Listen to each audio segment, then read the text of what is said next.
Break news D dancer పండు master కి road ప్రమాదం జరిగింది. ఆగి ఉన్న పండు మాస్టర్ కార్ ని ఒక కోళ్ల వ్యాన్ మితిమీరిన వేగంతో వచ్చి ఢీకొట్టినట్టుగా తెలుస్తోంది. విశాఖ ఆనందపురం దగ్గర ప్రమాదం జరిగింది. ఈ ప్రమాదంలో పండు మాస్టర్ కి గాయాలైనట్టుగా తెలుస్తోంది. తగరపు వలస అమ్మవారి ఉత్సవాల్లో డాన్స్ ప్రోగ్రామ్ కి వెళ్లి తిరిగి వస్తుండగా ఈ ఘటన జరిగింది. టీంలో ఒకరికి అస్వస్థత కావడంతో రోడ్డు పక్కన కార్ ఆపాడు డ్రైవర్. అతి వేగంతో పండు కార్ ని వెనక నుంచి వచ్చి ఢీకొట్టింది కోళ్ల వ్యాన్. అయితే ప్రమాదం జరిగిన సమయంలో కార్ పక్కనే రోడ్డు పైనే నిలబడి ఉన్నారు పండు మాస్టర్. ప్రమాదంలో అతనికి గాయాలైనట్టుగా తెలుస్తోంది.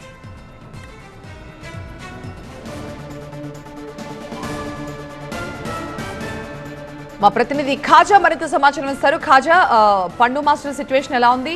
మైనర్ ఇంజురీస్ అయినా లేకపోతే మేజర్ గా ఉన్న దెబ్బలు తగిలాయా?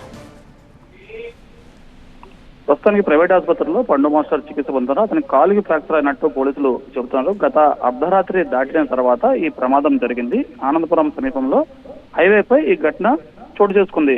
పండు మాస్టర్ తన బృందంతో కలిసి తగరపలసలోని అమ్మవారి ఉత్సవాలకు డ్యాన్స్ ప్రోగ్రామ్ కు వెళ్లారు. అక్కడ ప్రోగ్రాం ముగిసిన తర్వాత రిటర్న్ అవుతున్నారు. ఈ క్రమంలోనే ఆనందపురం సమీపానికి వచ్చేసరికి పండు మాస్టర్ ప్రయాణిస్తున్న వాహనాన్ని రోడ్డుకి ఒక సైడ్ నాపారు. ఎందుకంటే ఆ కారులో ప్రయాణిస్తున్న ఒకరికి అస్వస్థతకు గురయ్యారు. దీంతో అక్కడ ఆపి సఫారీలో చేస్తున్న క్రమంలో పండు మాస్టర్ ఆ వాహనానికి వెనుక వైపు వచ్చి నిల్చున్నారు. ఈ క్రమంలోనే హై స్పీడ్ గా వచ్చిన కోళ్ల వ్యాన్ పండు మాస్టర్ వాహనానికి బలంగా ఢీకొట్టింది. దీంతో బయట కారు బయట వేచి చూస్తున్న పండు మాస్టర్ కి తీవ్ర గాయాలయ్యాయి. అయితే అవుట్ ఆఫ్ డేంజర్ అని పోలీసులు వైద్యులు చెప్తున్నప్పటికీ ఇంకా అబ్జర్వేషన్ లో ఉంచాలని సూచిస్తున్నారు. అదే ఈ నేపథ్యంలోనే ఈ ఘటన ఒక్కసారిగా తీవ్ర కలకలం రేపింది. కాళ్ళకి ఫ్రాక్చర్ జరిగినట్టు వైద్యులు చెప్తున్నారు. ఇంకా ఎక్కడెక్కడ అతనికి గాయాలయ్యాయి, ఇంకా హెల్త్ కండిషన్స్ ఏంటనేది ఇంకా పూర్తిగా క్లారిటీ రావాల్సి ఉంది. అవుట్ ఆఫ్ డేంజర్ అని చెప్తున్నప్పటికీ ఇంకా అబ్జర్వేషన్ లో ఉంచాలని వైద్యులు చెప్తున్నారు.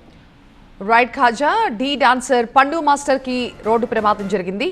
ఒక ప్రోగ్రామ్ కి వెళ్లి తిరిగి వస్తుండగా టీంలో ఒకరికి అస్వస్థత కావడంతో రోడ్డు పక్కన కార్ ఆపారు. అయితే అదే సమయంలో వెనక నుంచి వచ్చిన ఒక కోళ్ల వ్యాన్ చాలా వేగంగా వచ్చి ఆ కార్ని ఢీకొట్టినట్టుగా తెలుస్తుంది. ఆ కార్ని వ్యాన్ ఢీకొట్టిన తర్వాత ఆ కార్ ఇట్లా వెనక పార్ట్ మొత్తం నుంచుని చెప్పిందో మనం చూడొచ్చు. అయితే అదే సమయంలో ఆ కార్ పక్కనే పండు మాస్టర్ నుంచున్నట్టుగా తెలుస్తుంది. దీంతో ఆయన కాలుకి ఫ్రాక్చర్ అయింది. ప్రస్తుతం వైజాగ్ లో ఒక హాస్పిటల్లో ఆయనకి చికిత్స అందిస్తున్నారు. అవుట్ ఆఫ్ డేంజరే, పెద్ద ప్రమాదం ఏమీ కాదు. బట్ ఆయన కాలుకైతే ఇంజూరీ అయినట్టుగా తెలుస్తోంది.